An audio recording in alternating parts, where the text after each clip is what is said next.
चलिए दोस्तों, आज बात करेंगे क्लास 11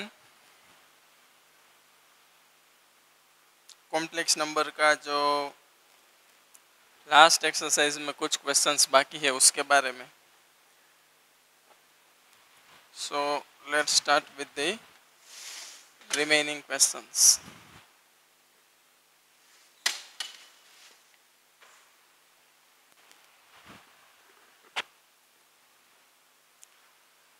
सो कॉम्प्लेक्स नंबर का जो मिसलेनियस एक्सरसाइज है उसमें हमने क्वेश्चन नंबर 10 तक किया था, ठीक है। और फिर हमें बात करनी थी क्वेश्चन नंबर 11 से। 10 एग्जैक्टली मुझे याद नहीं है हमने किया है या नहीं, लेकिन 10th में आपको Z1 Z2 दोनों की वैल्यू दे दी है, यस कर लिया था, वो पुट करके मॉड्यूलस फाइंड कर लेना। अभी हम बात करेंगे क्वेश्चन नंबर 11 पे। So exercise 5, miscellaneous exercise on chapter number 5, complex number and quadratic equation, question number 11।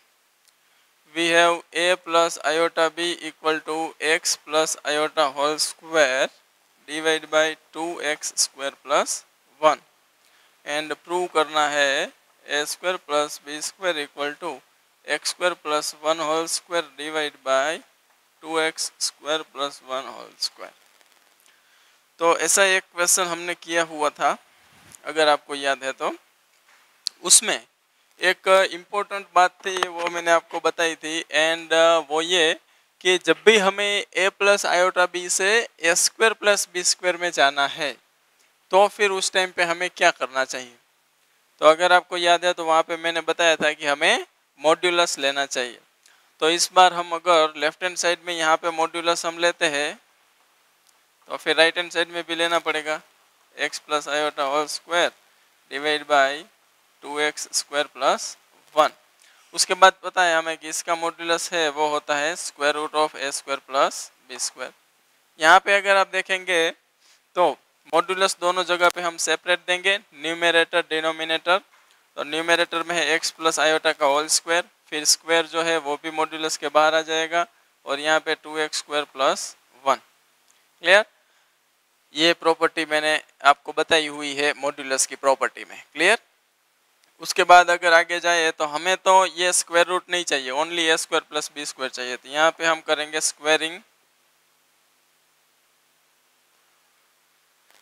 Squaring on both side.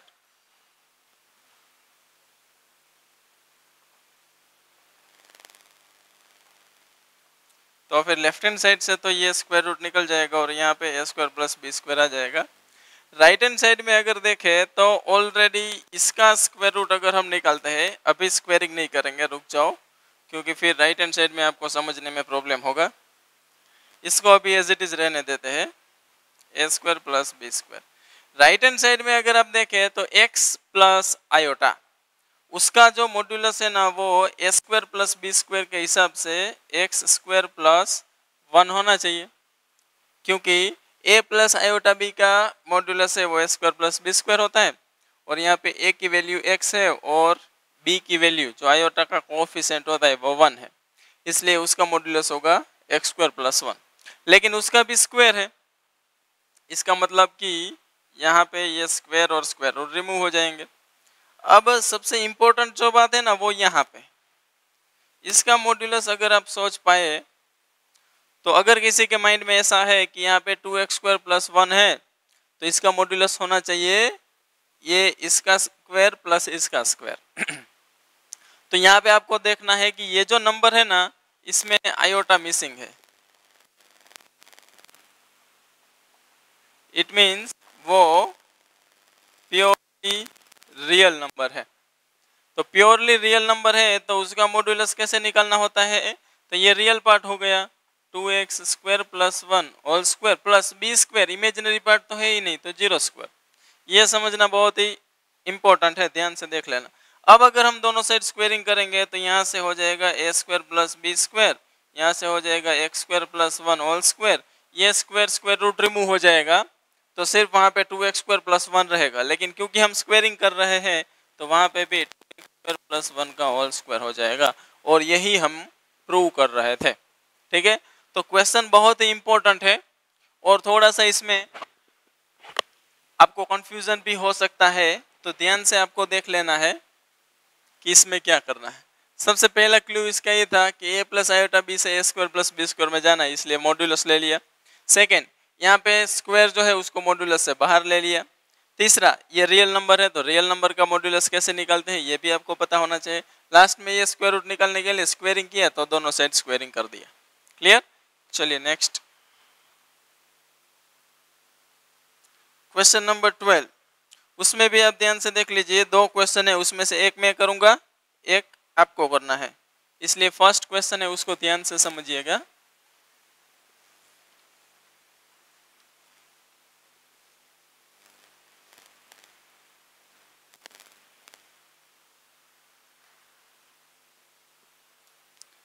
Question number 12. Let z1 equal to 2 minus iota and z2 equal to minus 2 plus iota. Find करना है real part of z1 into z2 divide by conjugate of z1। ठीक है, तो सोचिए हमें एक complex number दिया है यहाँ पे, क्या ये कॉम्प्लेक्स नंबर हम फाइंड कर सकते हैं? सोचिए, उसके लिए पहले हमारे पास क्या होना चाहिए, z1 into z2, तो ये तो हम इजीली फाइंड कर सकते हैं, z1 z2 दोनों दिया है, 2 minus iota into minus 2 plus iota। तो अब अगर इसको हम ओपन कर दे तो क्या होगा, 2 into minus 2 minus 4 minus minus plus 2 iota minus plus minus iota into iota, iota square, और आयोटा स्क्वायर होता है -1, तो वापस ये हो जाएगा +1। सो फाइनली -3 + 4 आयोटा, ये हमें मिला z1 into z2। Now z1 into z2 divide by conjugate of z1, तो z1 इंटू z2 तो -3 + 4 आयोटा है। क्या आप जानते हैं अगर z1 ऐसा है तो उसका कॉन्जुगेट क्या होना चाहिए? तो स्टार्टिंग में हमने देखा था, अगर आपको याद है तो किसी भी कॉम्प्लेक्स नंबर का कॉन्जुगेट हम जब निकालते हैं तब उसके इमेजिनरी पार्ट का साइन चेंज करना होता है, तो माइनस आयोटा है तो वहां पे हो जाएगा प्लस आयोटा, बाकी कोई चेंज नहीं। तो अभी कॉन्जुगेट ऑफ z1 हमें मिला 2 + आयोटा, उसको यहाँ पे रख दिया। अब ये दोनों को हमें डिवाइड करना है। डिवाइड करने के दो तरीके, या तो आप इसका मल्टीप्लिकेटिव इनवर्स फाइंड कर लीजिए, उसको मल्टीप्लाई कर दीजिए, या फिर दूसरा है सिंपल रेशनलाइज कर दीजिए। तो हम इसको रेशनलाइज करें तो उसमें 2 माइनस आयोटा से मल्टीप्लाई डिवाइड करना होता है। अब न्यूमरेटर में अगर मल्टीप्लाई करेंगे तो -6 minus minus plus 3 iota plus 4 2 8 iota, total 11 iota, फिर 4 आयोटा स्क्वायर, माइनस है लेकिन वो प्लस हो जाएगा आयोटा स्क्वायर क्योंकि -1 होता है। और डिनोमिनेटर में अगर आप देखेंगे तो वो 4 + 1 होगा। अब फाइनली -6 + 4 -2 + 11 आयोटा और 5 अगर दोनों को सेपरेट दे दे तो हमें जिस कॉम्प्लेक्स नंबर की बात करनी है वो कॉम्प्लेक्स नंबर जो है वो कुछ इस तरीके से है, लेकिन हमें वो कॉम्प्लेक्स नंबर से कोई मतलब नहीं है, हमें क्या चाहिए, ओनली उसका रियल पार्ट। तो अगर कॉम्प्लेक्स नंबर ऐसा है तब तो आप इजीली बोल सकते हैं कि इसका रियल पार्ट जो है वो -2/5 है। अगर इसका इमेजिनरी पार्ट पूछा होता तो आप क्या लिखते हैं, 11/5। इसमें आपको ध्यान रखना है, मैं लिख के क्लियर कट आपको बता देता हूं, अगर imaginary part of z1 into z2 divide by conjugate of z1 होता अगर, तो दो हो सकता है आंसर आपके माइंड में आए, एक तो 11/5 आयोटा और दूसरा 11/5 इमेजिनरी पार्ट। तो सोचिए ये कॉम्प्लेक्स नंबर के लिए इमेजिनरी पार्ट 11/5 आएगा या 11/5 आयोटा आएगा। ये बात भी मैं क्लियरली क्लास में बोल चुका हूँ, ऑनलाइन सेशन में भी हम इसके बारे में डिस्कस कर चुके हैं कि आयोटा के साथ जो होता है ना वो उसका इमेजिनरी पार्ट होता है। क्लियर? तो ये आपका आंसर होगा, ये ऐसा नहीं होगा। तो रियल पार्ट और इमेजिनरी पार्ट है तो दोनों रियल नंबर ही, लेकिन क्योंकि इमेजिनरी पार्ट जो है ना उसके साथ आयोटा है इसलिए उसको हम इमेजिनरी बोलते हैं। लेकिन अगर आपने 11/5 आयोटा लिखा, इसका मतलब तो क्या हुआ, b की वैल्यू इमेजिनरी नंबर हो गई। अब यहाँ से हो सकता है आपको थोड़ा सा समझ में आना बंद हो जाए, लेकिन आपको क्लियरली इतना समझना है कि जो आयोटा के साथ होता है वो इमेजिनरी नंबर होता है और बाकी का जो दूसरा पार्ट है वो रियल पार्ट। क्लियर? आयोटा नहीं लेना है, इमेजिनरी पार्ट। इसमें सेकंड क्वेश्चन है, उसमें भी आपको एक कॉम्प्लेक्स नंबर दिया है, उसका इमेजिनरी पार्ट अब आपको फाइंड करना है।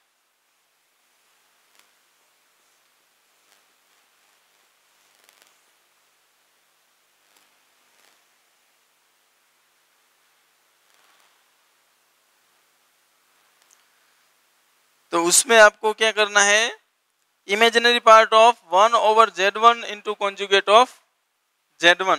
तो ये इंटरेस्टिंग क्वेश्चन है। अगर आप देखें तो z1 एंड z2 तो अभी भी 2 माइनस आयोटा -2 प्लस आयोटा है। हमें फाइंड करना है imaginary part of 1/z1 into conjugate of z1।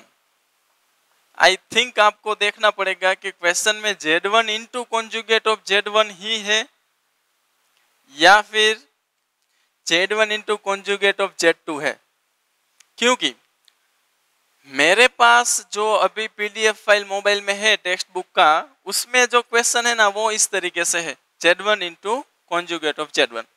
अब मेरे माइंड में क्यों ये कंफ्यूजन आ रहा है कि क्वेश्चन हो सकता है कुछ और हो, उसके पीछे का रीजन ये है कि अगर आपको प्रॉपर्टी याद है तो कोई भी कॉम्प्लेक्स नंबर एंड उसका कॉन्जुगेट का अगर आप मल्टीप्लिकेशन करते हैं ना तो आंसर में आपको मिलता है मॉड्यूलस ऑफ जेड स्क्वायर। और किसी भी नंबर का मॉड्यूलस है ना वो तो कैसा होता है, प्योरली रियल नंबर होता है। तो फिर उसका इमेजिनरी पार्ट है ना वो 0 आना चाहिए, अगर आप इतना समझ पाए ना तो। क्लियर? इसलिए अगर क्वेश्चन ऐसा है, ठीक है, तो हो सकता है कि आपका टाइम वेस्ट करने के लिए दिया है, या फिर ऐसा भी हो सकता है कि मेरे पास जो पीडीएफ है उसमें कुछ गलत है।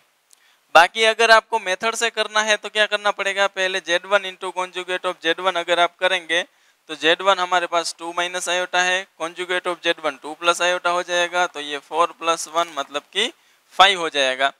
तो अब इसको आप यहाँ पे रखेंगे तो imaginary part of 1/z1 into conjugate of z1, इसका मतलब होता है हम फाइंड कर रहे हैं imaginary part of 1/5 and because this is purely real number, so imaginary part of this complex number should be 0. Clear? तो वो आपको टेक्स्ट बुक में देख लेना है कि क्वेश्चन ऐसा ही है कि कुछ और है। अगर यहाँ पे कॉन्जुगेट ऑफ z2 है तो भी अभी आप कर सकते हैं, और अगर ऐसा ही क्वेश्चन है तब तो कोई प्रॉब्लम नहीं। तो ये सारी प्रॉपर्टीज देखिए, अगर आपको याद है तो कुछ ऐसे क्वेश्चन बन सकते हैं जिसको सोल्व किए बगैर ही डायरेक्ट आप आंसर बोल सकते हैं। इसके लिए जरूरी है प्रॉपर्टीज सारी हमें याद होनी चाहिए।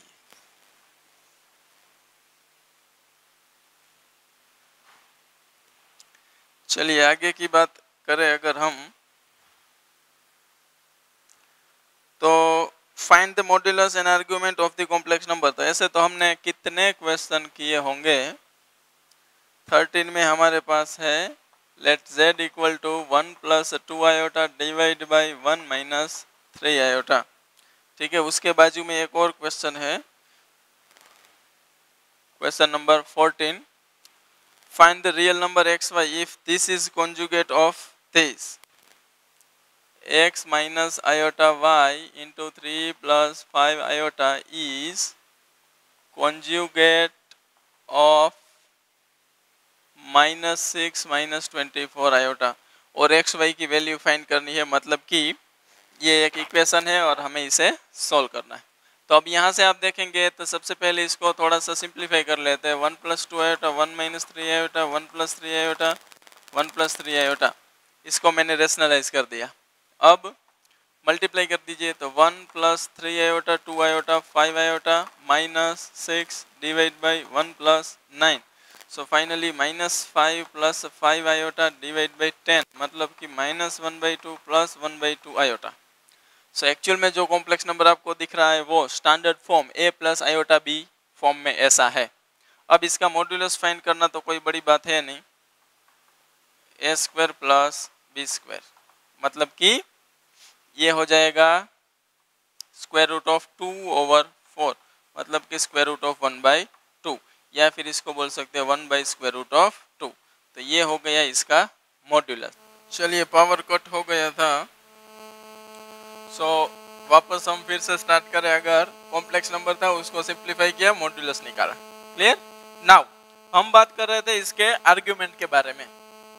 तो आर्ग्यूमेंट में आपको याद होना चाहिए, सबसे पहली बात हम क्या करते हैं, क्वाड्रेंट डिसाइड करते हैं। तो इसमें रियल पार्ट जो है ना वो नेगेटिव है और इमेजिनरी पार्ट पॉजिटिव है, मतलब कि आप सेकंड क्वाड्रेंट में है।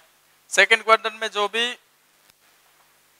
कॉम्प्लेक्स नंबर होते हैं उसके आर्ग्यूमेंट का फॉर्म कुछ इस तरीके से होता है, pi minus 10 inverse modulus of b by a, और b and a 1/2 and minus 1/2 है। तो मॉड्यूलस की वजह से वो तो 10 इनवर्स 1 ही हो जाएगा। 10 इनवर्स 1 क्या होता है ये जानना बहुत जरूरी है।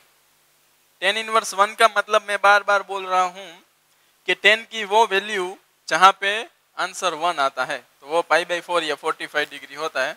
सो 10 इनवर्स 1 मतलब π/4 एंड पाई माइनस π/4 मतलब 3π/4, और इस तरीके से आपका modulus and argument easily find कर सकते हैं। क्लियर? अब नेक्स्ट क्वेश्चन की अगर बात करें तो इसमें अगर आप ध्यान से देखें तो एक बात बोली है कि ये जो कॉम्प्लेक्स नंबर है ये इसका कॉन्जुगेट है। अब ये समझना सिर्फ जरूरी है, बाकी क्वेश्चन बहुत इजी है। कोई एक कॉम्प्लेक्स नंबर अगर दूसरे का कॉन्जुगेट है, ध्यान से देखिए, ये यहीं पे लिख देता हूं 2 + 3 आयोटा, और इसका कॉन्जुगेट है 2 - 3 आयोटा। ठीक है? अगर मुझे ऐसा बोला जाए कि this complex number is conjugate of this, तो ये सही है, आपको दिख रहा है? बिल्कुल। अब दोनों के बीच में अगर मुझे कोई रिलेशन मेंटेन करना है तो मैं क्या करूंगा, किसी एक का अगर मैं कॉन्जुगेट कर देता हूं तो फिर दोनों इक्वल हो जाएंगे। सोचो एक बार फिर से, अगर एक कॉम्प्लेक्स नंबर दूसरे का कॉन्जुगेट है, मतलब दो ऐसे कॉम्प्लेक्स नंबर जो एक दूसरे के कॉन्जुगेट है, तो दोनों में से किसी एक का अगर आप कॉन्जुगेट कर देंगे तो दोनों इक्वल हो जाएंगे। क्लियर? तो इतना आप नोट करके रखिए ताकि आपको याद रहे। अब इसमें ये जो कॉम्प्लेक्स नंबर है उसका कॉन्जुगेट है, तो हम क्या कर सकते हैं कि x - आयोटा y × 3 + 5 आयोटा, और ये -6 - 24 आयोटा है, इसका अगर मैं कॉन्जुगेट कर दूं तो फिर ये दोनों इक्वल हो जाएंगे, जैसा कि मैंने ऊपर लिख के आपको बताया। अब आगे सिंपली इसको मल्टीप्लाई कर दीजिए, तो 3x + 5x iota -3y iota and 5y + 5y, minus है लेकिन आयोटा स्क्वायर माइनस होता है तो वापस प्लस हो जाएगा। इस साइड इसका कॉन्जुगेट निकाले तो कॉन्जुगेट मतलब आयोटा वाली जो टर्म है उसका सिर्फ साइन चेंज होगा। अब क्या करना है, अब ध्यान से देखिए, लेफ्ट हैंड साइड में भी हमारे पास एक कॉम्प्लेक्स नंबर है 3x + 5y, और इसमें से आयोटा कॉमन निकालो तो 5x - 3y, और राइट हैंड साइड में भी एक कॉम्प्लेक्स नंबर है। ध्यान से देखिए, मतलब कि हमारे पास दो कॉम्प्लेक्स नंबर है और दोनों ही कॉम्प्लेक्स नंबर इक्वल है। ऐसा कब होता है, a + iota b and c + iota d दोनों इक्वल कब होता है, ये फर्स्ट लेक्चर में हमने सीखा था, इक्वालिटी ऑफ कॉम्प्लेक्स नंबर। जब दोनों के रियल पार्ट, इसका रियल पार्ट 3x + 5y और इसका रियल पार्ट -6, ये दोनों इक्वल हो, एंड इसके साथ साथ 5x - 3y एंड उसका इमेजिनरी पार्ट है 24, ये भी दोनों इक्वल हो, उस टाइम पे ही पॉसिबल है कि दोनों कॉम्प्लेक्स नंबर इक्वल होंगे। क्लियर? अब हमारा क्वेश्चन है find the value of x and y।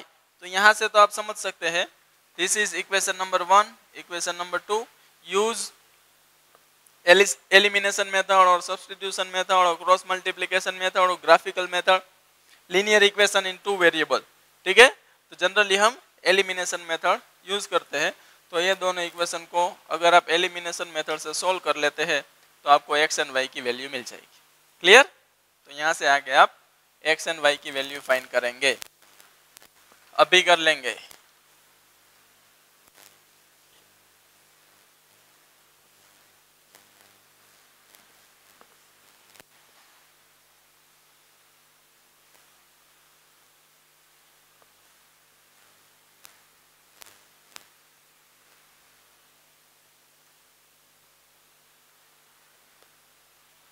चलिए next,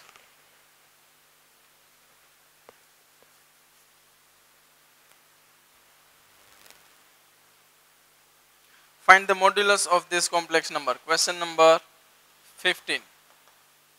1 plus iota divide by 1 minus iota minus 1 minus iota divide by 1 plus iota. एक कॉम्प्लेक्स नंबर आपको दिया है, let this is complex number z, ठीक है, एंड हमें find करना है इसका मॉड्यूलस। तो सोचिए, क्या ऐसा हो सकता है कि ये जो कॉम्प्लेक्स नंबर है इसका अगर मान लेते हैं इसको z1 divide by z2 minus z3 divide by z4, इसका मॉड्यूलस अगर हमें लेना है तो क्या हम ऐसा कर सकते हैं कि z1 डिवाइड बाई z2 पहले इसका मॉड्यूलस निकाल ले, फिर z3 डिवाइड बाई z4 इसका मॉड्यूलस निकाल, इसके बाद आगे z1 का मॉड्यूलस, z2 का modulus, modulus of z3 and modulus of z4। क्या ऐसा हम कर सकते हैं? सोचिए। तो मैंने आपको मॉड्यूलस की प्रॉपर्टी में ये चीज भी बताई थी कि हम सिर्फ मल्टीप्लिकेशन डिवीजन में अगर कोई कॉम्प्लेक्स नंबर है तभी उसको मॉड्यूलस सेपरेट दे सकते हैं, एडिशन सब्ट्रैक्शन में नहीं।